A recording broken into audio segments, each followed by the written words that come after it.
तो नमस्कार, न्यूज 24 मध्य प्रदेश छत्तीसगढ़ में आपका सबका स्वागत है।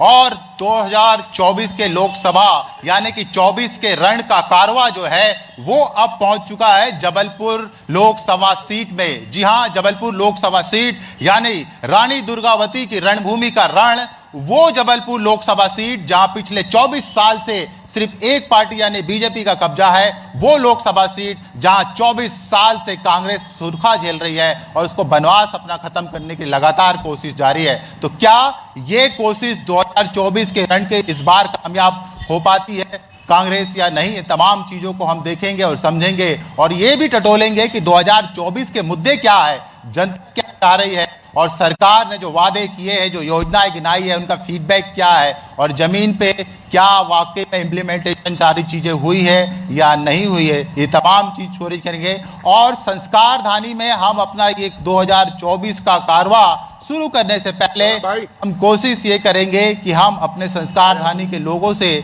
सबसे पहले उनसे बात करेंगे और उन्हीं के विचार जानेंगे। और सबसे खास बात यह है कि हमारे इस शो में सवाल जो है वो पब्लिक के होंगे, संस्कार धानियों के होंगे, वोटर्स के होंगे और उन लोगों के होंगे जो पार्टी पे भरोसा करते हैं, उन पे एतबार करते हैं और पिछले 24 साल से संस्कार धानी सीट पर एक ही पार्टी के प्रत्याशी को जिता के भेज रहे हैं। तो मैं अपना कारवा आगे बढ़ाऊं उसके पहले मैं आपको अपने मंच से मुखातिब करा देता हूं। हमारे न्यूज 24 इस 2024 के रण पर हमारे मंच पर जो है वो बरगी से पूर्व कांग्रेस के विधायक यानी कि संजय यादव जी है और प्रदेश के शाह मीडिया प्रभारी प्रशांत तिवारी जी है, उनसे भी हम बातचीत करेंगे। और हम लेकिन कारवा शुरू करते हैं। सबसे पहले 2024 का रण संस्कार धानी के लोगों से हम पूछेंगे कि आखिर आज का मुद्दा क्या हो, आज की इस बहस का अहम मुद्दा क्या हो, सवाल क्या है और वो क्या चाह रही है और जनता ने, नेताओं ने जो वादे किए थे वो धरातल पर है या नहीं है। तो हम शुरुआत करते हैं संस्कार धानी के लोगों से।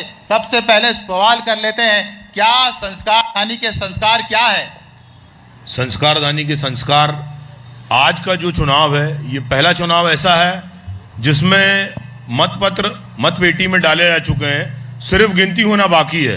विपक्ष पूरी तरह से निस्तनाबूद है। ठीक है, क्या संस्कार क्या है? संस्कार तो अभी आप देख के ही समझ में आ रहे थे कि हमारे यहाँ पे जो हमारे गोलू भैया जो मंच पे अभी स्थान आपका एक माननीय पूर्व विधायक के सामने खड़े हैं, तो ये हमारे संस्कार है कि जो हमारे जितने भी बड़े नेता हैं वो अपनी फील्ड पे अभी लगे हुए हैं और जो बड़े नेता हैं कांग्रेस के वो यहाँ बैठे हुए हैं। संस्कार हमारा ये है कि इस जबलपुर में संस्कार दानी में एक बार वोट लेने आओ और वापस चले आओ, ये कांग्रेसी। एक लाइन में संस्कार बस जी अभी बताया जय भैया ने जैसा संस्कार हमारे सर, संस्कार धानी विकास की गंगा बह रही है और नर्मदा तट पे जो लोग रह रहे हैं उन्होंने देखा है कि किस तरीके से जबलपुर का विकास हुआ है पिछले 20 सालों में। ठीक है, मैं आ रहा हूँ क्योंकि संस्कार की बात कर रहे हैं। क्या संस्कार है? देखिए, संस्कार तो अभी हमारे भाई ने बता दिए जबलपुर के क्या संस्कार है कि हमारी शालीनता को ये इस तरीके से बोल रहे हैं। इनके जो बड़े नेता हैं ये गीले सुकड़े कचरे के साथ वहाँ पर घूम रहे हैं और जो इतने अच्छे से आपने इनको एक मंच उपलब्ध। ठीक, मैं आ रहा हूँ, क्या संस्कार है? संस्कार ये है कि जुमले बरसे सत्य की लड़ाई है, जुमलों की सरकार जाने वाली है, सच्चाई की सरकार आने वाली है। संस्कार क्या है? संस्कार धानी के संस्कार यही है क्या कि नहीं, मैं आऊंगा संस्कार की बात। प्रजातंत्र का महत्वपूर्ण चौथा स्तंभ अगर किसी नेता को आमंत्रित करता है और वह उसका अनादर करे। ठीक, क्या संस्कार? संस्कार, जबलपुर की संस्कार धानी में संस्कारों की नगरी है, परंतु भारतीय जनता पार्टी के नेताओं आप देख ही रहे को कीचड़ उछालना ज्यादा जानते। कीचड़ उछालना, मैं संस्कारों की बात। संस्कार क्या है संस्कार धानी? भैया देखिए, संस्कार पूरा प्रदेश जानता है क्या संस्कार हैं, लेकिन हमारे विपक्षी दल के कार्यकर्ता और नेता शायद यह नहीं जानते। यह अभी भी जब आप संस्कार पूछ रहे हैं तो ये एक दूसरे के ऊपर कीचड़ उछालने का काम। ठीक है, संस्कार की बात करें। जबलपुर संस्कार धानी के नाम से जैसे प्रचलित है, संस्कारों का शहर है और सनातनी हमारे संस्कार हैं। जिसने सनातन का साथ दिया है आज वो भाजपा के साथ है, इसलिए भाजपा यहाँ अखंड विजय। महिलाओं से हम बात करेंगे, क्या संस्कार है? जबलपुर के संस्कार में तो हम शामिल हैं और हम जानते हैं कि हमारी महिलाओं का लिए बहुत अत्याचार हो रहा है और हम लोगों सुरक्षित नहीं है। संस्कार की बात कर रहे हैं। वर्तमान में सभी जगह शोषण है और इस शोषण को खत्म करने के लिए कदम अभी आगे नहीं आए हैं। आगे नहीं आए हैं, ठीक है। ये कह रहे हैं कदम, क्या संस्कार है? संस्कार तो चुनाव तो आते जाते हैं, संस्कार जबलपुर सभी लोगों को अपने हाथ में लेके उनको जीवन में आगे बढ़ाने का प्रयास करता है, वो संस्कार है। क्या है संस्कार? भैया ये है कि सादगी तो हमारी जरा देखिए, एतबार उनकी बातों का कर लिया, और यही है कि फिर धोखा है और कुछ है नहीं, और कुछ नहीं है। संस्कार क्या है? दुर्गावती का बलिदान संस्कार है। ठीक है, बहुत बढ़िया। संस्कारदानी का संस्कार ये है कि लगातार 4 बार से यहाँ के सांसद जो रहे उन्होंने कुछ काम नहीं करा, उसके बाद भी हम पेशेंस के नाम पर, मोदी के नाम पर उनको वोट देते जा रहे हैं, हमको मूर्ख बनाया जा रहा है, वो हमारे। ठीक है, तो हम दरअसल ये संस्कार धानी में संस्कारों की बात से कारवां शुरू करने का मकसद हमारा सिर्फ ये था कि क्योंकि हम संस्कार धानी के नाम से जाने जाते हैं, जवाली ऋषि के नाम से इस शहर को जाना जाता है, तो हमने सोचा कि संस्कारों से ही ये 2024 के रण की शुरुआत करें। तो हमारे पैनल जो है वो हमारे साथ इस चर्चा में शामिल है। संजय यादव भी है और जो है कांग्रेस के सह मीडिया प्रभारी प्रशांत तिवारी है।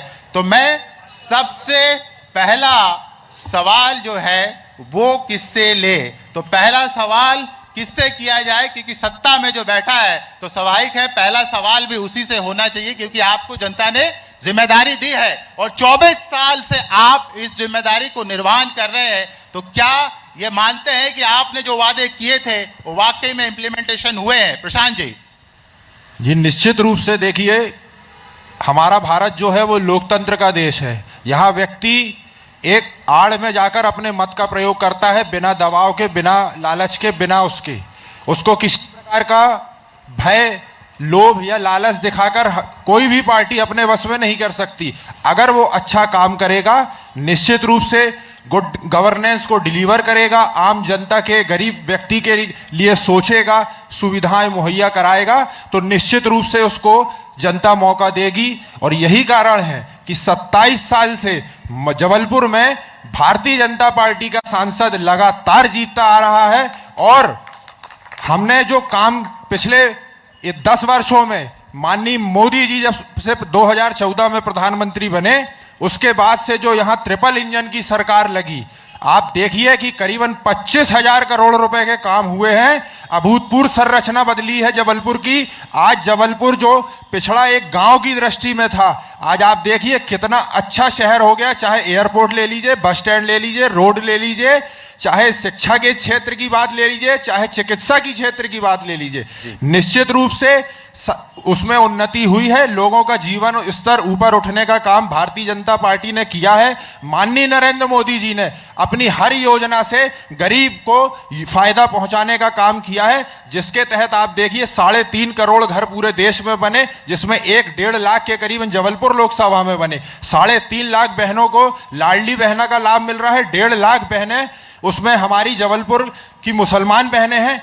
कुल 3.5 लाख बहनें आज लाडली बहना का लाभ ले रही हैं। तो आप देख रहे हैं कि चारों तरफ से विकास हुआ है। कांग्रेस सिर्फ भ्रम, झूठ फैलाकर हमारे ऊपर निराधार आरोप लगाती है, और जनता इस चीज को बहुत भली भांति अच्छे से जानती है कि भारतीय जनता पार्टी ही विकास करा सकती है, कांग्रेस सिर्फ खोखले वादे करती है। ठीक है, तो ये आरोप, ये तो वादों की बात हो गई, लेकिन इसकी हकीकत बताएंगे। संजय यादव पूर्व विधायक भी रहे और कांग्रेस के बहुत पुराने, 24 साल से ये अपनी सेवाएं डिलीवर कर रहे हैं, और आप इसको देखने वाले विपक्ष का काम यही है कि बराबर उसकी निगरानी करे। क्या वाकई में वो वादे हो पाए हैं संजय जी? देखिए इंदर जी, पहली बात तो आपने मुझसे कहा था कि जिन के बारे में मैं सोच कर आया था कि उनसे प्रश्न करूंगा जी। अब चूंकि सहप्रवक्ता जी आ गए हैं, लेकिन आपने जिनके लिए बोला था उनको भी आना चाहिए। ये आपका अपमान है। ठीक बात। आपसे बात करने के बाद अगर नहीं आए तो ये आपके अपमान है, क्योंकि सत्ता के मद में, अहंकार में चूर है भारतीय जनता पार्टी। पहली बात। दूसरी बात, मैं आपके माध्यम से बात तो करूंगा, तिवारी जी की भी बात का जवाब दूंगा और आपकी भी बात का जवाब दूंगा। सहप्रवक्ता जी महोदय जी, जहां इस गार्डन में खड़े हैं, इस गार्डन का निर्माण किसने कराया? इस गार्डन का निर्माण किसने कराया? मेरे ख्याल से आप पैदा भी नहीं हुए होंगे जब इसका कांग्रेस ने निर्माण कराया। आप पैदा भी नहीं हुए होंगे जब भावरताल गार्डन का निर्माण कांग्रेस पार्टी ने कराया। अभी हमारे साथी पीछे बोल रहे थे, हमारे साथी पीछे बोल रहे थे कि 4 बार के सांसद ने जबलपुर में कोई काम नहीं किया। वो आम आपकी तरफ बैठे हैं, लेकिन सही बात बोल रहे थे कि विगत 20 वर्षों से कोई काम नहीं हुआ। मैं आपसे पूछना चाहता हूं, जबलपुर की जनता से पूछना चाहता हूं आपके माध्यम से, आज जबलपुर में ये कहते विकास किया, लेकिन नाम नहीं बताते कौन सा विकास किया, कौन सा विकास किया। 10 साल पहले आपने कहा अभी से प्रवक्ता जी ने कि 10 साल से काम हुए, मतलब 10 साल पहले भारतीय जनता पार्टी की सरकार में कोई काम नहीं हुए। आप स्वीकार कर रहे हैं कि 10 साल में काम हुए, लेकिन मैं आपसे कहना चाहता हूं, आज मेडिकल हो, विक्टोरिया हो, एल्गिन हो, ललपुर की पीएचई की परियोजना हो, नगर निगम में पीने का पानी हो, एयरपोर्ट का विकास हुआ हो, या ये भौरताल गार्डन हो, 5 यूनिवर्सिटी हो, JNKVB हो, रानी दुर्गावती 5 विश्वविद्यालयों का निर्माण किया, ट्रिपल IT का निर्माण हो। भारतीय जनता पार्टी ने ऐसा कौन सा बड़ा काम किया कि जबलपुर के नौजवानों को रोजगार मिल सके? आप बताइए, इनसे पूछिए, एक निर्माण कार्य बने, रोड बनाना पार्टी की मजबूरी होती, कोई भी पार्टी में सत्ता हो। हाँ, अगर हमने कम बनाई थी, जनसंख्या जब बढ़ गई तो उसको चौड़ीकरण करने का काम किया, लेकिन सड़क का मार्ग का रास्ता कांग्रेस ने निकाला था। जब ये पैदा भी नहीं होंगे, जिस स्कूल में हमारे साथी पढ़े हैं, जिस कॉलेज में हमारे साथी पढ़े हैं, वो भी कांग्रेस की देन है। चाहे स्वास्थ्य सुविधाएं हैं, चाहे चिकित्सा की सुविधाएं हैं, और चाहे वो जिस अस्पताल में ये पैदा हुए होंगे वो अस्पताल भी कांग्रेस का है, और जिस अस्पताल में नरेंद्र मोदी पैदा हुआ होगा वो भी कांग्रेस का है, और जिस स्कूल में नरेंद्र मोदी पढ़ा वो भी कांग्रेस का है। ये तो कांग्रेस के लोग खा रहे हैं, कांग्रेस के लोगों से खा रहे हैं। आज ठीक है, आज लोगों को गुमराह वो भ्रमित करने के बाद, आज गुमराह भ्रमित करने के बाद मैं पूछना चाहता हूं, 1 मिनट इंदर जी, मैं आपकी बात का जवाब दूंगा, मैं सामने आमने बैठ की बात का जवाब नहीं दूंगा, आप अलग लीजिए। मैं आपसे पूछना चाहता हूं, मैं यहाँ जो साथी बैठे हैं, जो आम जनता पूछती है, भारतीय जनता पार्टी, कांग्रेस ने हमेशा अंबेडकर जी के संविधान, गांधी के सिद्धांत और नेहरू जी की विकास गाथा, भारतीय जनता पार्टी ने हमेशा वीर सावरकर की या नाथूराम गोडसे की विचारधारा को अपनाया है, क्योंकि पंडित जवाहरलाल नेहरू विकास के पथक थे।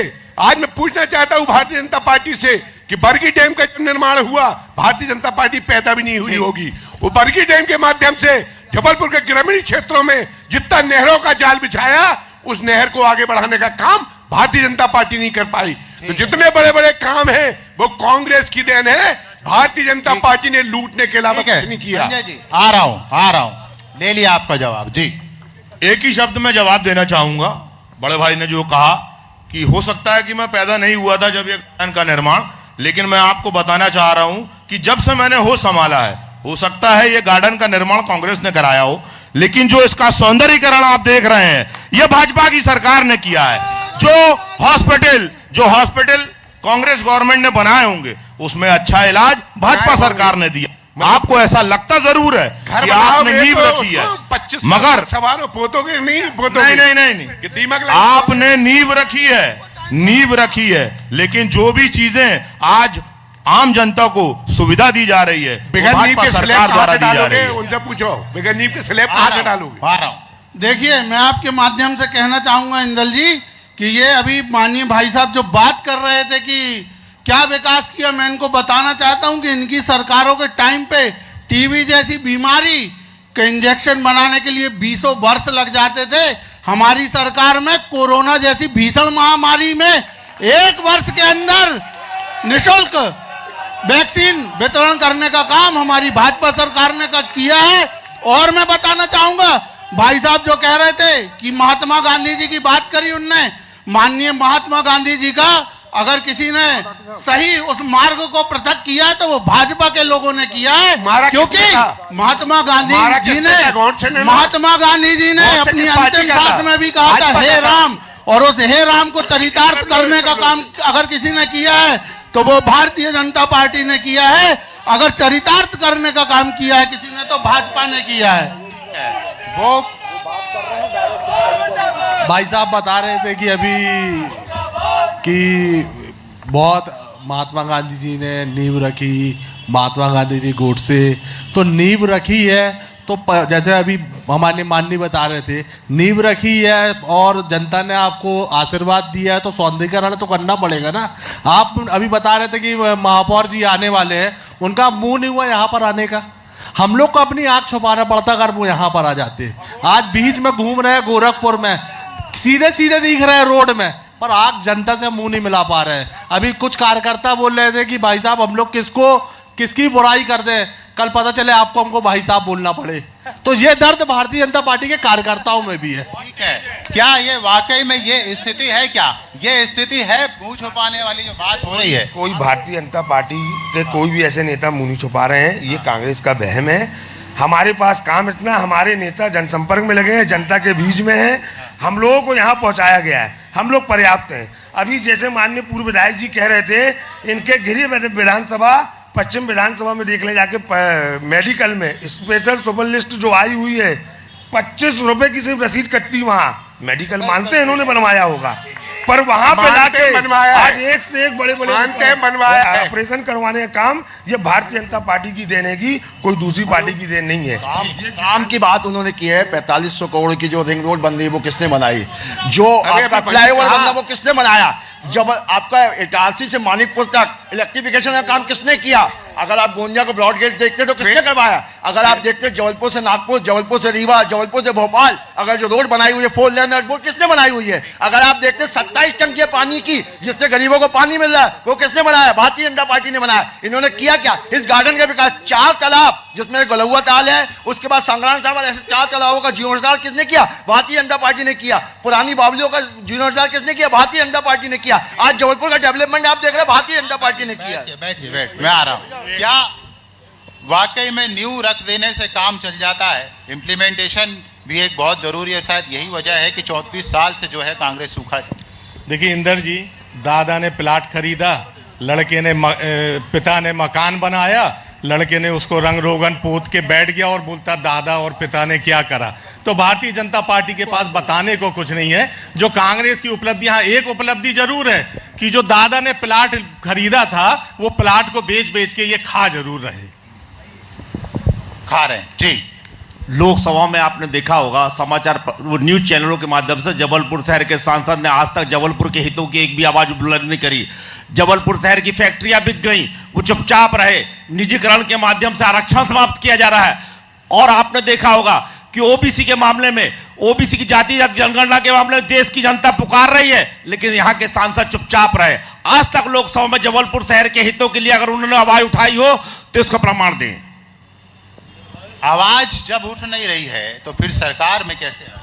जिस प्रकार से आप देख रहे हैं, लगातार झूठ और भ्रम फैलाने का काम भारतीय जनता पार्टी कर रही है। जैसे युवाओं को बोला हर साल 2 करोड़ नौकरियां मिलेगी, आज भी युवा किस प्रकार से पढ़ाई लिखाई करके अपनी बड़ी बड़ी डिग्री हासिल करते हैं, उसके बावजूद आज वो पकौड़े के ठेले लगाते हैं। और ये चीज भारतीय जनता पार्टी की आंखों में नहीं दिख रहा है। ना ये कभी रोजगार की बात करेंगे। अभी यहाँ पे आम जनता बैठी महिला ने बोला कि महिलाओं पर हो रहे लगातार अत्याचार। उसके बाद इस चीज का जवाब ये भारतीय जनता पार्टी के नेता नहीं दे पाए कि महिलाओं के साथ जो अत्याचार हो रहे हैं। इनका दावा था कि हर साल 15-15 लाख रुपए खाते पर आएंगे, महिलाओं के साथ हो रहे अत्याचार कम करेंगे, किसानों की आमदनी दोगुनी होगी। उसके बाद भारतीय जनता पार्टी इन सब कार्यों में निष्क्रिय रही।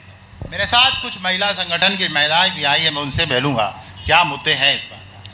जैसा कि हम सभी सुनते हैं कि हम लोकतांत्रिक देश में हैं, प्रदेश में हैं और जिले में हैं, ब्लॉकों में हैं, पर वो स्थिति कहाँ गई? कहाँ गए हम वो लोग जिसके लिए हमें हर एक चीज़ को सौंपने के लिए, किसी चीज़ को अवगत कराने के लिए बार बार 10 बार परेशान होना पड़ता है। हमें एक रिसीविंग लेकर सबको बताना पड़ता है कि भैया ये भ्रष्टाचारी अधिकारी है, ये बहुत अच्छे वाले अधिकारी हैं, और हमारे ऊपर जो हो रहा है शोषण सो अलग। तो हमें समझ में नहीं आता कि हम इतने लंबे समय से अपने जबलपुर ज़िले में प्रदर्शन कर दिए हैं, ना जाने कितने अनगिनत बार हम सभी बहनें घंटा घर में रोड को चक्का जाम करके बैठे हुए हैं। वहाँ पे हमारे ऊपर कार्रवाई करने के लिए हजारों बार आदेश आ गए, लेकिन कभी भ्रष्टाचारियों पे कार्रवाई करने के लिए कभी कोई बात नहीं आई। ये शोषण ही है। ये शोषण ही है। क्या वाकई में आज भी आंदोलन करने पड़ रहे हैं? बिल्कुल करना पड़ रहा है हम लोगों को। वो तो कह रहे हैं कि रामराज आ चुका है। नहीं, हमें बिना आंदोलन के आज तक कुछ मिला ही नहीं है। हमारा यहाँ तक कि जो हम काम करते हैं उस इंसेंटिव को पाने के लिए भी हमें सड़क पे उतरना पड़ता है, तब हमारा वह भुगतान होता है। तो ये सवाल ध्यान रखिएगा, मैं बीजेपी वालों से भी करूंगा। 24 साल काफी नहीं है? 24 साल सर, हम लोगों को तो इतना परेशान करके रखा है। हम लोग हर इतना काम करके देते हैं, फिर भी हमको मांग करना पड़ता है। हम लोगों को जैसे मेहनत कोई करके दे, हर काम आशाओं का काम, कोई भी काम आशा, हर चीज का आशा का काम, लेकिन हम लोगों का इतना परेशान करते हैं बीसीएम लोग। बहुत काम, हमारा ऊपर बहुत काम है, हम लोग सबसे ज्यादा परेशान। हम लोग का निदान करिए दिया जाए। ठीक है, क्या मुद्दे हैं इस बार लोकसभा चुनाव? अच्छा मुद्दा है। क्या आप बताएंगे क्या मुद्दे होना चाहिए इस बार लोकसभा चुनाव? हम ज़्यादा कुछ तो नहीं बोल पाएंगे, लेकिन हम इतना बोलते हैं कि हम लोग जो दिन रात मेहनत करते हैं, हम लोग का तो समय पे भुगतान भी नहीं होता है। 4-4 महीने हम लोग के पैसे ही नहीं आते हैं, हम लोग के घर में लाले पड़ जाते हैं खाने तक के लिए। कोई भी ठीक है, क्या मुद्दा है इस बार लोकसभा? भाई साहब, हम पुरानी पेंशन चाहते हैं। हम सरकारी कर्मचारी हैं। ये नेता जो दोनों लोग खड़े हैं, ये 11-11 पेंशन ले सकते हैं, लेकिन सरकारी कर्मचारी को एक भी पेंशन नहीं दी जाती। ये दोनों हमको बताएं कि 11-11 पेंशन लेने से देश की उन्नति हो रही है और सरकारी कर्मचारी को एक पेंशन देने से देश गर्त में जा रहा है क्या? ये दोनों जवाब दें। सवाल बहुत अहम निकला है और पब्लिक से निकला है कि उनको एक पेंशन नहीं, लेकिन नेताओं को हर विजय के बाद एक पेंशन होती। क्या पूछना चाह रहे हैं? क्या मुद्दे हैं? मुद्दा राष्ट्र विकास का है। राष्ट्र विकास का है, और पर्टिकुलर देखा जाए तो हमारे शहर का विकास हो रहा है। और जो कांग्रेसी कहते हैं कि अभी तक विकास नहीं हुआ, वो जनता को बेवकूफ़ बना रहे हैं। आज शहर में 7 किलोमीटर का फ्लाईओवर मध्य प्रदेश में कहीं नहीं है, जो हमारे जबलपुर में बन रहा है। और वंदे भारत जैसी ट्रेनें यहाँ से चल रही हैं। इससे अच्छा और क्या हो सकता है? क्या चाहिए कांग्रेसियों को?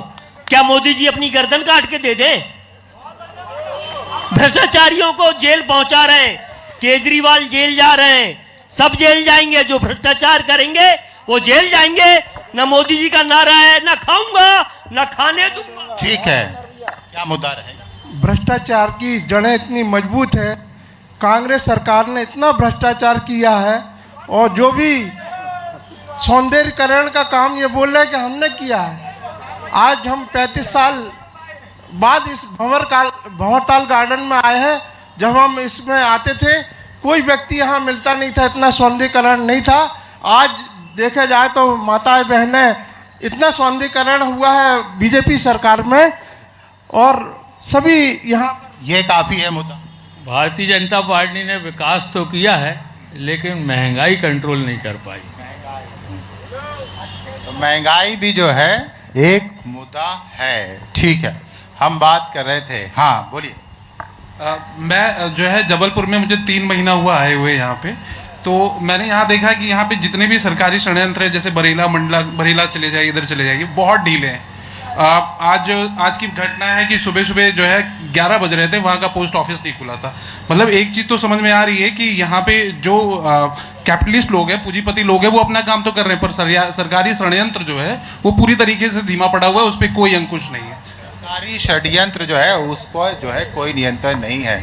एक सवाल उठकर ये आया है संजय जी कि 11 पेंशन हर बार प्रतिनिधि जीतता, ये बात सही है।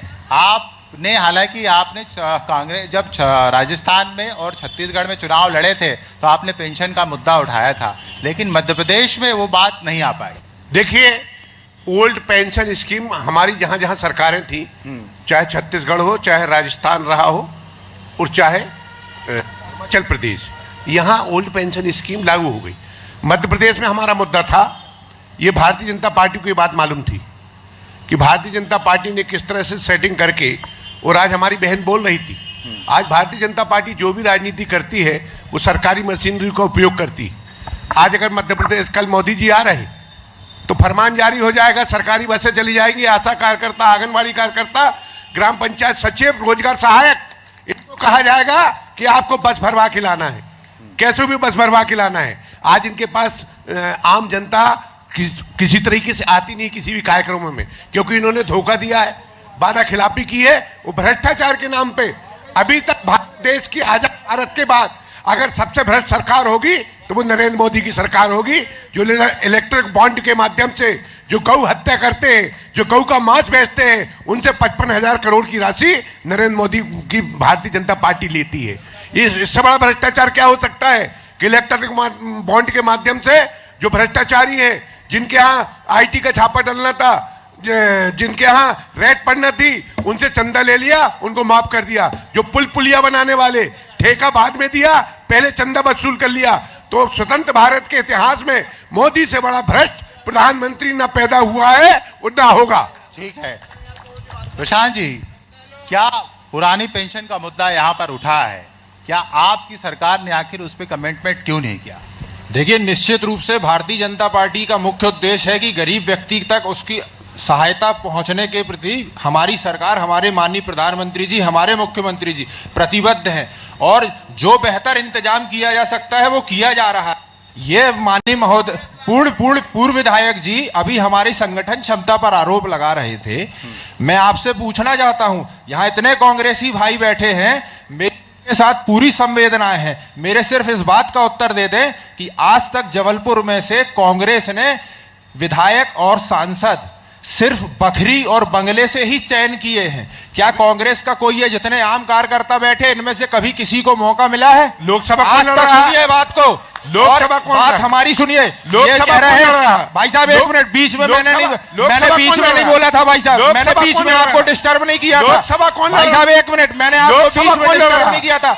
1 लाख सुनिए, ये कह रहे हैं कि आंगनबाड़ी, ये कह रहे हैं लोकसभा कौन लड़ रहा है, ये कह रहे हैं लोकसभा कार्यकर्ता, ये कह रहे हैं आंगनबाड़ी बहनों को लाके कल मोदी जी की आज ही आप देख लीजिए, 1 लाख कार्यकर्ता पूरे मध्य प्रदेश में भारतीय जनता पार्टी की सदस्यता लेकर बूथ से जुड़े हैं, और उसका उदाहरण यह है कि 65,000 बूथ हमारे मध्य प्रदेश में हैं, और हर बूथ में भारतीय जनता पार्टी का 5 कार्यकर्ता खड़ा है, पन्ना प्रभारी से लेकर पन्ना शक्ति केंद्र विस्तारक।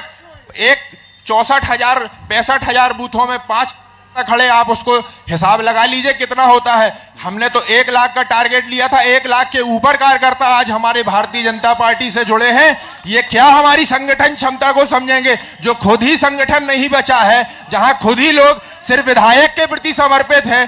कांग्रेस का आज एक कार्यकर्ता बता दे कि वो जाकर वहां पर काम कर रहा है, जो नेता से जुड़ा है सिर्फ वही प्रचार में जा रहा है, बाकी किसी को कोई मतलब नहीं है। कांग्रेस का संगठन पूरे शहर से नदारत है, प्रदेश से नदारत है, देश से नदारत है। ठीक है, क्या संगठन की बात एक बहुत इंपॉर्टेंट बात है। मैं ठीक टिकट मिली, पिताजी को महापौर की टिकट मिली और बेटे को सांसद की टिकट मिली। भारतीय जनता पार्टी परिवारवाद है, कार्यकर्ताओं को ये लोग बिल्कुल ध्यान नहीं देते। मैं पहले 20 साल से भारतीय जनता पार्टी में था, 20 साल से था। ये लोग पूंजी को टिकट देते हैं, कांग्रेस से आए आदमियों को टिकट देते हैं, पैसे पे टिकट देते हैं। यहाँ पूंजीवाद भी है, कोई कार्यकर्ताओं का ध्यान नहीं दिया था भारतीय जनता पार्टी में। भारतीय जनता पार्टी में क्या वाकई में कार्यकर्ता, मुझे लगता है कि आप भी कार्यकर्ता रहे होंगे। भैया देखिए, अगर छोटे रूप में देखा जाए तो जीता जागता उदाहरण मैं हूं, और बड़े रूप में देखा जाए तो अब विधायक हैं 7 हमारे। उन 7 विधायकों में आप देख सकते हैं कि कितने आरोप क्यों है। शिक्षकों के, एक आम शिक्षकों के बेटों को भी विधायक का टिकट देकर विधायक बनाने का काम भारतीय जनता पार्टी की सरकार करती है, और एक किसान के बेटे को मुख्यमंत्री बनाने का अगर कोई दल काम करता है तो वो भारतीय जनता पार्टी का दल ही काम करता है, ना कि पहले दादा मुख्यमंत्री बने, फिर पोता मुख्यमंत्री बने, फिर उसका लड़का मुख्यमंत्री बने। ये प्रथा जो है वो कांग्रेसियों ने चलाई और निरंतर ये चलती ही जा रही है। क्या भाजपा में परिवारवाद नहीं है? एक जवाब देना चाहता हूं। भाई साहब बोल रहे थे कि दादा ने मकान बनाया और पोते ने उसका वो किया। एक IIM था, आज के डेट में 25 बन गए। 13 IIT थी, आज के डेट में 23 बन गई। केवल 16 IIM थे, आज के डेट में 20 बन गए। 74 एयरपोर्ट थे, आज के डेट में 148 एयरपोर्ट बन गए। ये किसने बनाया? और ये बोल रहे कि दादा बनाते हैं और पोता। भाई साहब डबल हो रहा है, और आप बोल रहे हैं और 5 लोगों की पार्टी। केवल सोनिया गांधी, राजीव गांधी और इंदिरा गांधी के अलावा आप बताइए 5 लोगों की पार्टी आगे मुझसे परिवारवाद की बात कर रही है। हमारे यहाँ तो छोटे से छोटे कार्यकर्ता आज के डेट में प्रदेश अध्यक्ष और राष्ट्रीय अध्यक्ष बना हुआ है, और मोदी जी जो चाय बेचते थे आज के डेट में वो प्रधानमंत्री बने हुए। ये परिवारवाद की बात कर रहे हैं। और कौन चाय बेचने वाला प्रधानमंत्री? नहीं, पहले परिवारवाद की बात होनी चाहिए भैया। ठीक है, बोलिए। है ना? हाँ, रुक जाओ, सब बताएंगे मेरे भाई, सुनते जाना बस, और सुनने की क्षमता रखना, बौखलाना नहीं। अब आपको मैं बताता हूँ। मोतीलाल नेहरू जी ने जवाहरलाल नेहरू जी को नॉमिनेट कराया, जवाहरलाल नेहरू जी ने इंदिरा गांधी का प्रोजेक्शन कराया, इंदिरा गांधी ने उसके बाद में राजीव गांधी जी का प्रोजेक्शन कराया, राजीव गांधी जी के जाने के बाद में सोनिया गांधी आ गई, सोनिया गांधी के आने के बाद में अभी राहुल गांधी और प्रियंका गांधी चला रही हैं। और इतना बस नहीं, प्रियंका का लड़का और प्रियंका गांधी का पति भी पार्टी चला रहा है ना? और ये जो नेहरू परिवार गांधी परिवार के रूप में टर्न हो गया, इस बारे में परिवारवाद जो होता है ना भाई साहब, वो असली परिवारवाद होता है। ठीक है, परिवारवाद की बात हो गई, मैं बात संगठन की कर रहा था। क्या वाकई में संगठन की जो बात बीजेपी कह रही है, ठीक है, बीच संगठन की बात हो रही है, क्या वाकई में संगठन कमजोर होगा? यार भैया, संगठन की जहाँ तक बात हो रही है कि संगठन की बात है यदि, तो फिर ऐसे कैसे हम 55 साल तक राज करेंगे अगर संगठन नहीं होता तो हमारा? यही लोग आरोप लगाते हैं ना। और फिर जिस नेहरू की बात करते हैं, उस नेहरू ने नवनिर्माण में भारत की नींव रखी, उसी पे आज भारत बन रहा है। उसने उस जमाने में सोचो बरगी बांध, संजय, आप 50 साल पुरानी बातों को लेकर आज वोट नहीं कर सकते। भारत की नींव तैयार हो रही, और इन्होंने 2 करोड़ लोगों को रोजगार देने की बात की थी।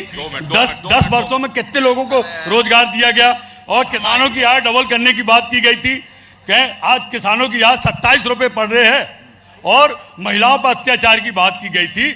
आज सनातन की बात करते हैं, 1 मिनट, सनातन की बात करते हैं, प्रार्थना करता, साधना करता तो जूते से मारा जाता है, और साथ में आदिवासी के ऊपर भारतीय जनता पार्टी का नेता पेशाब करता है।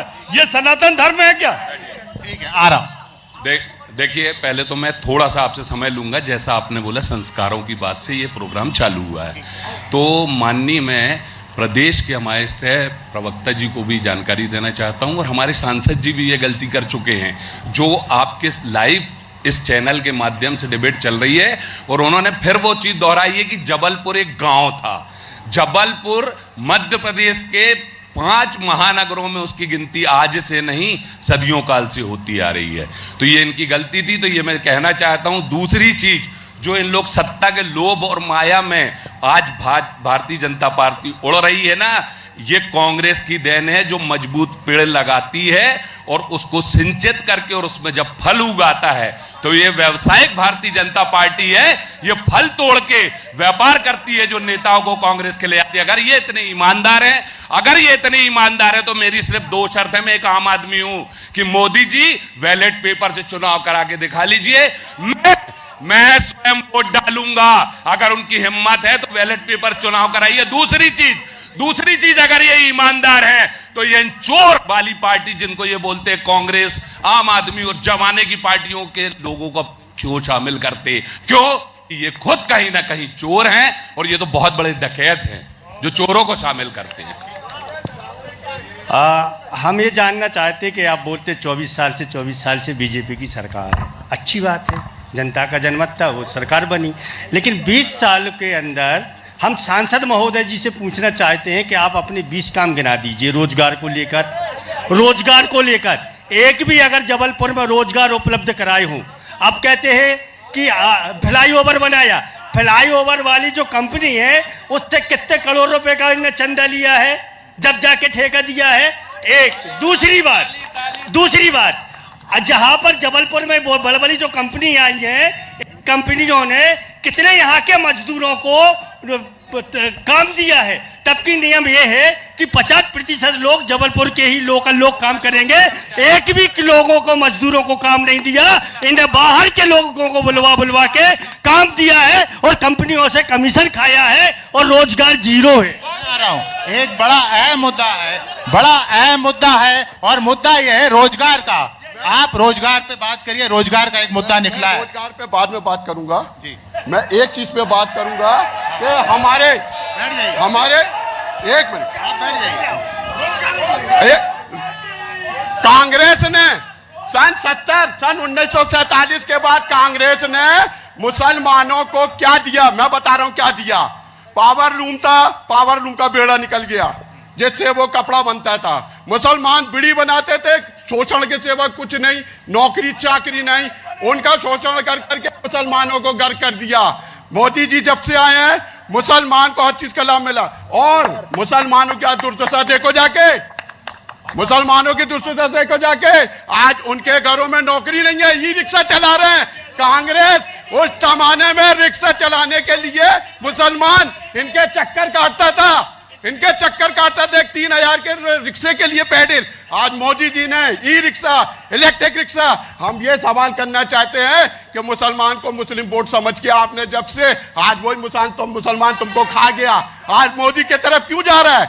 इसलिए जा रहा है कि तुम शोषण किया मुसलमानों का, बहुत ज्यादा शोषण किया। आज मुसलमान अभी चले आओ किसी भी मुस्लिम क्षेत्र में, आप ही चले आओ, सर्वे कर लो। आज मुसलमान कहता कौन जीतेगा? क्या मोदी जी? क्यों तुमसे मुंह भंग हो गया मुसलमानों का? आप बताओ, आप जीतते हो 5 साल बाद मुसलमान फिर भी भरोसा करता है, 5 साल तक नहीं आते। मैं रोजगार पे आऊंगा। मुसलमान एक मुद्दा बहुत अहम निकला है। क्या वाकई में सौरभ जी, मुसलमान का एक मुद्दा हम नहीं चाह रहे थे इस मुद्दे पे बात करना, लेकिन निकला है तो चर्चा होगी। आखिर क्या वाकई में मुसलमान बिरादरी आपसे नाराज? देखिए, जैसा अभी हमारा भाई बोल रहा था कि कांग्रेस के शासन में मुसलमान बड़ा प्रताड़ित रहता, मोदी जी के आने से बड़ा खुश है वो। अभी हाल ही में घंटे 2 घंटे पहले मोदी जी का बयान आया है हमारे इस न्याय पत्र पर कि ये कांग्रेस का न्याय पत्र कम दिखता है, मुस्लिम लीग का 25% का ये एजेंडा दिखता है। तो अगर चलो ये ऐसा है भी, तो हमारे मुस्लिम भाई उस बात से ये मोदी जी पे इसको श्रेय दे रहे हैं। पहली चीज, कितनी नफरत है उनको मुसलमानों से, मोदी जी के कहने से समझ में आ रहा। दूसरी चीज सुन लीजिए अल्ताफ भाई सुनिए, थोड़ा आपका ज्ञान बढ़ाता हूं। कांग्रेस पार्टी हमेशा से धर्मनिरपेक्ष पार्टी रही है, सभी धर्म संप्रदाय को साथ में लेके काम कर। आज क्यों नहीं है वो वर्ग आज नाराज क्यों है? ये एक आदमी के कहने से आपको क्या लगता है? हिंदुस्तान का जितना वर्ग है वो वर्ग ये तो प्लांट करके रखे जाते हैं। देवबंद भी हार गए भैया, आप तो जनता पार्टी में देवबंद हार गए। आप 80% मुसलमान है जिस सीट पे। भागीदारी में हिंदुस्तान की लोकसभा के चुनाव में मुसलमानों को कितनी टिकट दी गई, विधानसभा में कितनी दी गई, लोकतंत्र में भारतीय जनता पार्टी क्या इनको हिस्सेदार बनाती है? ये बात इनको सोचने की जरूरत, ना केवल इनको, हिंदुस्तान की हर कौम हर धर्म को सोचने की बात है। राजनीतिक तुष्टीकरण जो भारतीय जनता पार्टी करती है, समय समय पर उसको अपने हिसाब से लागू करने का काम करती है। क्या जी मुसलमानों को कह रहे हैं कि आप टिकट नहीं देती है, लेकिन वो कह रहे हैं कि आज का मुसलमान मोदी जी के साथ है। बिल्कुल भाई साहब, क्योंकि 3 तलाक जैसे कानून से जो महिलाओं को मुक्ति मिली है, जिससे आज उनकी महिलाएं सुरक्षित हो चुकी हैं, किसी भी प्रकार का रोजगार है, कोई भेदभाव के बिना। भारतीय जनता पार्टी की जो नीति है वो मुसलमान और हिंदुओं के लिए एक समान है, इसलिए आज की डेट में मुसलमान खुल के भाजपा का साथ दे रहा है और हम सभी मुसलमान भाइयों का स्वागत करते हैं अपनी पार्टी में। एक बात रह गई थी, रोजगार की बात रह गई थी। हाँ, आप रोजगार पे बात, मैं रोजगार का मुद्दा छूट गया था, बेहद अहम जरूरी है। हम सब आपसे ये मुद्दा जुड़ा है, आप उस पर एक जवाब दीजिए। रोजगार की बात करते हैं, जो अभी यहाँ पे हम लोग ने 4 जो औद्योगिक केंद्र खोले, उसमें आईटी पार्क और मदेर डोंगरिया। आईटी पार्क में 116 कंपनी काम कर रही है, 60 कंपनी पाइपलाइन में, जिसमें फ्लिपकार्ट और अमेजॉन जैसी कंपनी है। पे स्केल क्या है आप बता पाएंगे? पे स्केल आप सुनिए तो पहले पूरी बात तो सुन लीजिए। 10,000 जो उसमें करोड़ का इन्वेस्टमेंट करके अभी 10,000 लोग ये आवाज अभी आई है 8,000, और यही है 8,000 और 10। मेरी बात तो सुनिए। उसके बाद 33 प्लांट के लिए आपको मतलब 93 कंपनी उसमें पाइपलाइन में लगी हुई थी।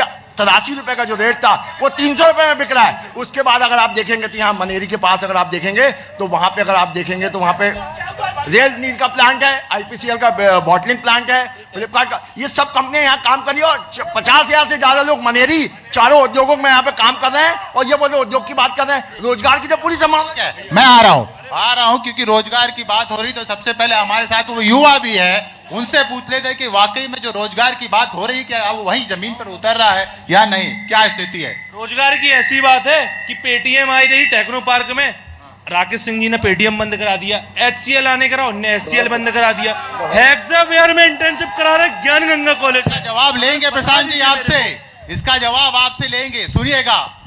अगर आप मेरे को बता दो कि हेक्सावेयर आई तो फिर नागपुर से क्यों आई? आपने खोला टेक्नो पार्क में 6 महीने में बंद हो गई। सुधांशु गुप्ता जी बोलते हैं हम यहाँ TCS ला रहे हैं, अगर आ जाए तो आप मेरे से संपर्क कर लेना, अगर आ जाए तो हम गिनती करके बोल रहे हैं TCH, SCL, पेटीएम और अभी ये फोन पे का मर्चेंट बना रहे थे, सब बंद हो गया, सब धुएं में उड़ गया, कुछ नहीं बचा, पूरा युवा बेरोजगार हो गया। धुआं है वाकई में जी बिल्कुल, जो ये हमारे भाई अभी सजन जी ने बोला बिल्कुल सही बोला, सब धुआं है, खाली पेपरों पे बात होती है, एक्चुअल जब वहां पर जाया जाता है सारी चीजें बंद मिलती हैं, इस पे कुछ भी सब धुआं है, मतलब पूरा खत्म है। धुआं मतलब सिर्फ पेपरबाजी है, पेपर में दिखाया जाता है कि ये कंपनी है वो कंपनी है, सारी कंपनियां, लेकिन जब एक्चुअल में वहां पर जब बच्चा जो है लेकर जाता है वहां पर कुछ भी नहीं मिलता है, कुछ भी नहीं मिलता। ठीक है, क्या रोजगार मिला है? धर्म के नाम पर वोट लेने वालों से रोजगार की बात नहीं करनी चाहिए। सुन लीजिएगा, धर्म के नाम पर वोट लेने वालों से रोजगार की बात नहीं करनी चाहिए। लेकिन करना तो पड़े। मिला होता तो क्यों इतने सवाल उठते? भाई साहब मिला रोजगार तो मिला है, लेकिन क्या कांग्रेस ने इतने सालों में IT पार्क क्यों नहीं बनवाया? बीजेपी ने IT पार्क तो बना के दिया जबलपुर शहर को, कांग्रेस क्यों सो रही थी इतने सालों से? ठीक है, वो कह रहे हैं कि IT पार्क बना के तो दिया, रोजगार उसमें अलग किस स्केल का मिल रहा है अलग, कैसे जुमला बन गया? जी देखिए, ऐसा है कि जो विकास की ताकत होती है, जो 47, 55, 60 साल से कांग्रेस राज कर रही थी और 10 साल से आप मोदी की गवर्नमेंट देख रहे हैं, भाजपा की सरकार देख रहे हैं, उसमें बैलगाड़ी का जैसे कांग्रेस का विकास था वैसा था, और यहाँ मोटर गाड़ी जैसे भाजपा का विकास चल रहा है, आप देख सकते हैं। और तो वंदे भारत भी आ गई है ना, मोटर गाड़ी के जमाने अब चले। हजारों साल से जो कचरा इकट्ठा होता था नालियों में जाता था, ये भारतीय जनता पार्टी आई, उन्होंने डोर टू डोर घर से कचरा निकाला और हजारों लोगों को नौकरी दी। ये कांग्रेस ने कहाँ किया? आज मक्खी हो गई, मच्छर हो गए, बीमारी हो गई, सब दूर हो गई और हजारों लोगों को काम मिल रहा, उसी कचरे से लाइट बन रही है। ये काम नहीं है दिख रहा तो और क्या दिख रहा लोगों को? वाकई में उठ रहा है कचरा, यहाँ पे कचरा उठ रहा है, आप तो देख रहे हैं ना, घर घर जा रहा है कचरा उठाने वाला। आतंकवादियों को दामाद की तरह यहाँ स्वागत किया जाता है। पेटी में जा रहा है कचरा। अब अमित शाह अपने बोलते हैं कि भाई साइड में लाई से खत्म कर, ऐसा है। लेकिन सवाल ये है कि घर घर कचरा उठ रहा है, ये बात तो सही है, लेकिन उसके बाद यहाँ की एक मैं कोट कर रहा हूँ क्योंकि कचरे की बात आई थी, मैं मुद्दा आगे भी बढ़ाऊंगा। वो कहते हैं कि हमारे वार्ड में कचरा उठाने वाला नहीं आता, आए नगर निगम के अधिकारी, मैं उन्हें बताता हूं कि कचरा कहाँ है, तो कचरे की बात है तो मैंने सोचा कि लखन भैया नहीं है तो उनकी बात भी यहाँ पे कोट कर दो, है ना जी। पहले एक आदमी कमाता था, 10 लोग खाते थे, आज 10 लोग 8-8 हजार की नौकरी कर रहे हैं ठेका प्रथा में। ये भारतीय जनता पार्टी आरक्षण समाप्त कर रही है निजीकरण के लोगों के माध्यम से। अगर आपकी सिफारिश से पूंजीपतियों को रोजगार मिल रहा है, पूंजीपतियों की सिफारिश से नौकरी मिल रही है, अगर वास्तव में 8-8 हजार में लड़के कर रहे हैं, यहाँ पे एक परिवार के 10-10 लोग काम कर रहे हैं, जब पानी प्रदूषण हो रहा, 400 पार का नारा दिया है, 400 पार दाल मिलेगी, 400 पार पेट्रोल मिलेगा, 400 पार आपको तेल मिलेगा, ये इनका है, लहसुन मिलेगा, ये है 400 का नारा। 400 जैसे रोजगार की बात करी थी तो एक हमारे भैया बोल रहे थे कि ई-रिक्शा आ गया है, अब एक ये भाई साहब बोल रहे हैं भारतीय जनता पार्टी के कि कचरा उठाने की गाड़ी और मच्छर मारने की गाड़ी, तो क्या हम युवा मच्छर मारने और गाड़ी कहीं कचरा गाड़ी चलाने के लिए है? इसलिए हम लोग पढ़ाई कर रहे हैं कि कचरा की गाड़ी चलाएं या मच्छर मारने वाली दवाई चलाएं। क्यों हम लोग को ऐसी कोई नौकरी नहीं मिलती कि 25 से 30 हजार की नौकरी कर सके? आप पढ़े नहीं होंगे ना? है? पढ़े नहीं? मैं MBA PhD सब कर रहा हूँ, तैयारी कर रही है। ये मजाक था जी, आ रहा हूँ। मैं इनकी बात बहुत देर से अधूरी रह गई है, ये अन्याय हो जाएगा। क्या है, मुझे लगता है भारतीय जनता पार्टी जो है इवेंट मास्टर पार्टी है। जो अभी तक देखा जा रहा है, जितने बड़े इवेंट उतने बड़े वोट का शेयर अपना तरफ लाना। अभी आप ये समझ लीजिए, जबलपुर की स्थिति ये है कि जबलपुर में 20 साल से और उसके पहले से करीब 30 साल से यहाँ विधायक ज़्यादातर भारतीय जनता पार्टी के हैं। मगर जबलपुर के विकास की जहाँ तक बात चलती है, तो आप देख लीजिए जबलपुर में क्या विकास चल रहा है। ना यहाँ पर पूरी फ्लाइट, अभी लगातार बोला जा रहा है कि अहमदाबाद की फ्लाइट, मतलब इतना छोटा शहर बना दिया है कि यहाँ पर फ्लाइट तक नहीं है जाने आने की। आप ये बताइए, कोई भी यहाँ पर अगर कोई उद्योग लगाना चाहता है, कोई बड़ा व्यापारी, जब फ्लाइट की कनेक्टिविटी नहीं है तो वो कैसे यहाँ पर? आपकी बात मैंने सुन ली, लेकिन सांसद जी ये कह रहे हैं कि एक गांव था और इस गांव को हमने शहर बनाया। क्योंकि युवाओं से बहुत सारे सवाल आए हैं, तो मैं बता दूं कि हमारे बीच में जो है वो संस्कार धानी के युवा विधायक, और ये उनको लाडले विधायक भी कहा जाता है क्योंकि उनका स्वभाव ऐसा है, तो उनसे ही परिचय कराता हूँ। अभिलाष पांडे जी है, वो भाजपा के विधायक और इसी उत्तर मध्य विधानसभा क्षेत्र से विधायक है, वो हमारे साथ आए हैं। अभिलाष जी, आपका भी स्वागत करता हूं। तो मैं सवाल भी आप से एक ले लेता हूं कि अभी आप जब आए थे तो युवाओं की चर्चा चल रही थी और बात चल रही थी रोजगार की। बीजेपी वाले कह रहे थे कि हमने बहुत IT पार्क्स बनाए, तमाम तरह की योजनाएं लाए और अपकमिंग पाइप्स में भी है, ठीक है, लेकिन सवाल यह है कि उसका स्किल क्या है, उस रोजगार का वेतन क्या है, पे स्किल क्या है, इस पर भी ध्यान देना पड़ेगा। सिर्फ IT पार्क खोलने से काम नहीं बनता। देखिए इंदर जी, सबसे पहले तो मैं न्यूज़ 24 को बहुत बहुत बधाई देता हूं कि कम से कम जनता को वो ये बातें दिखा रहे हैं कि दोनों राजनीतिक दल क्या क्या बातें सोचते हैं। मैं देश के यशस्वी प्रधानमंत्री आदरणीय नरेंद्र मोदी जी कल आ रहे हैं, उसी की तैयारियों के लिए हम लोग लगे थे, तो थोड़ा विलंब से आया, क्षमा चाहता हूँ। जबलपुर संस्कार धानी में जबलपुर को बड़ा गांव कहा जाता था, लेकिन जबलपुर में आज विकास के आधार पर विकास की गंगा बहने का काम जबलपुर के अंदर हो रहा है। जबलपुर में मध्य प्रदेश का सबसे बड़ा फ्लाईओवर बन रहा है। जबलपुर में IT पार्क बना है। मैं आपकी बात मानता हूं कि अभी बहुत सारी कंपनियां आना चाहिए, लेकिन फिर भी शुरुआत हमने की है और कंपनियों को लाने का काम कर रहे हैं। रोजगार के संसाधन जुटाने चाहिए, लेकिन सिर्फ सरकारी मिल सकता है, उसके लिए स्वरोजगार की भी व्यवस्था होती है। तो देश के यशस्वी प्रधानमंत्री जी स्किल्ड यूथ खड़ा करना चाहते हैं। मध्य प्रदेश में कौशल विकास के नाम पर कौशल उद्यमी योजना के माध्यम से युवाओं को स्किल्ड करने का काम हम कर रहे हैं और उनको रोजगार से जोड़ने का भी काम कर रहे हैं। आज इतनी बड़ी संख्या में स्टार्टअप चालू हुआ, हमारे देश का नौजवान अब रोजगार लेने वाला नहीं, रोजगार देने वाला बना है। यह देश के प्रधानमंत्री जी की योजना के माध्यम से हुआ। कुल मिलाकर विकास की गाथा हम लिखने चले। 10 साल में ड्रास्टिक चेंज इस देश के अंदर आया है, जिससे इस बात का सीधा स्पष्टीकरण है कि जो देश 18वीं अर्थव्यवस्था में था, आज 5वीं अर्थव्यवस्था पर पहुंच गया है। आंकड़े इस बात को कहते हैं कि विकास की गाथा लिखी जा रही है। ठीक है, तो विकास की बात उन्होंने बताई कि सौरभ जी, सवाल यह है कि उनके पास रोड मैप है। वो कहते हैं कि हमारे पास नेता है, नीति है और नियत भी है, ठीक है, लेकिन आपके पास भी नेता है, नीति भी है, पॉलिसी भी थी। सवाल यह है कि 24 साल का वनवास क्या इस बार 2024 के रण में खत्म होगा? देखिए इंदर जी, सबसे पहले तो आप ये देखिए कि कैसे, सुनो भाई, कि कैसे गारंटियां जुमलों में तब्दील होती हैं। 2014 में गारंटी दी गई थी कि प्रतिवर्ष 2 करोड़ रोजगार दिए जाएंगे, 10 साल में 20 करोड़ रोजगार। हमारे माननीय विधायक जी बोल रहे हैं कि स्वरोजगार आना चाहिए, स्वरोजगार के लिए कांग्रेस भारतीय जनता पार्टी काम कर रही है।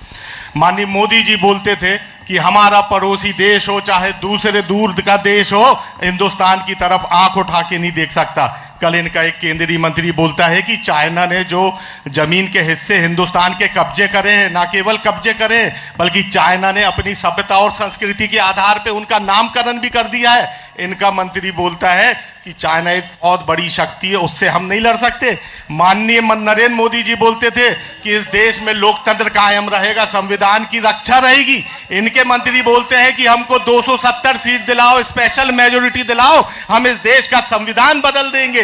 तो साफ तौर पे इंदर जी, ये जितनी भी बातें हैं, चाहे रोजगार की बात हो, चाहे महंगाई की बात हो, चाहे राष्ट्र सुरक्षा की बात हो, चाहे नारी सम्मान की बात हो, चाहे किसानों की बात हो, चाहे संविदा आउटसोर्स की बात हो, इन तमाम बातों में इस देश में सिर्फ जुमलेबाजी की गई है। और ये जुमलेबाजी का एक नतीजा है कि हिंदुस्तान में इनकी सरकार जा रही है, इसी बात की बौखलाहट है। आप 400 पार जा रहे हैं, जबलपुर में कोई लड़ाई नहीं है और कचरा कूड़ा भी भरते जा रहे हो। ये अटल अडवाणी की बनाई हुई भाजपा है जो विचारधारा पे चलते हुए आपको यहाँ तक लाई है, और आप इस विचारधारा में जो मिश्रण करते जा रहे हैं इंदर जी, इस विचारधारा में ये जो मिश्रण करते जा रहे हैं, ये अपने आप अपने लिए गड्ढा खोद रहे हैं। हम इनको इस बात के लिए बधाई देते हैं। जी कोई बात नहीं।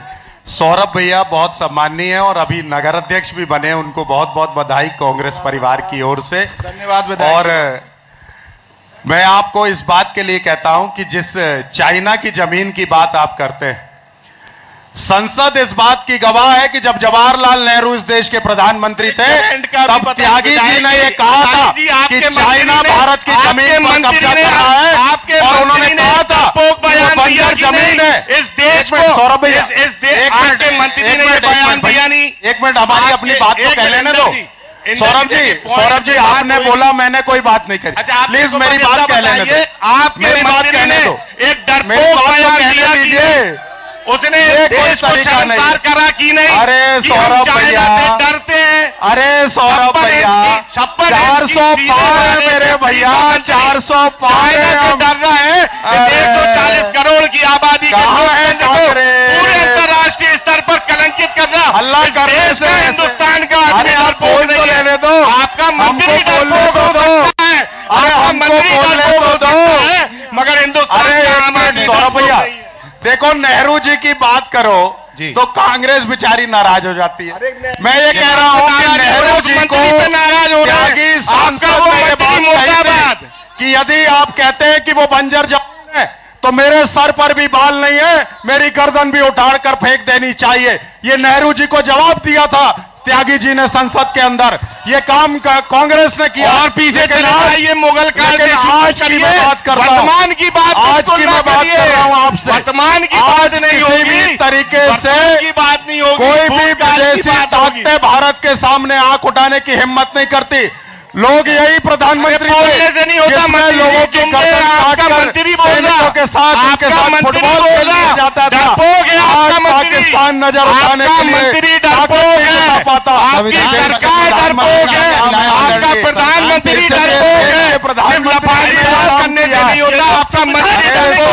आपका वो अम्बेडकर ने तो सही बात कही, उसका ये अपमान कर रहे हैं, ये संविधान बदलने की बात कर रहे हैं। अरे कौन बदल रहा है मेरे भाई?